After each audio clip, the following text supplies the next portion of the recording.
caso dell'imam di Mestre e delle sue dichiarazioni d'odio nei confronti delle donne è arrivato in Parlamento.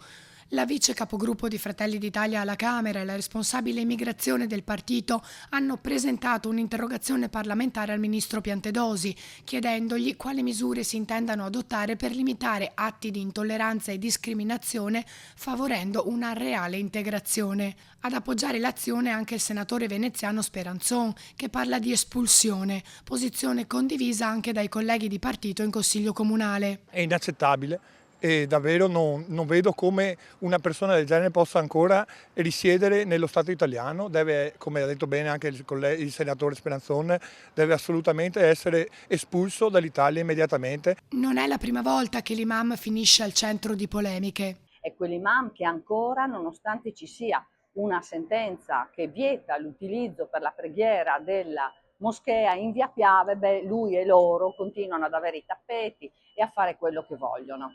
Io penso che anche le parole violente che utilizza nei post diano la dimensione di ciò che significa radicalizzazione. Sono parole rivolte alle donne, alla sottomissione delle donne, sono atteggiamenti, stimola atteggiamenti davvero che sono contrari al sistema giuridico italiano. La Costituzione dice delle cose molto chiare, ma per questi imam il Corano conta più della Costituzione. Un appello, l'ennesimo, arriva poi dalla Presidente del Consiglio Comunale di Venezia. Io da donna mi sento profondamente offesa da queste dichiarazioni, credo che ci sia da fare un importante lavoro culturale e di integrazione anche della comunità nella nostra città e che il punto focale sia quello del rispetto della donna sempre, qualsiasi sia l'estrazione culturale e sociale delle persone. E quindi mi rivolgo, faccio un appello anche alle donne che fanno parte della comunità islamica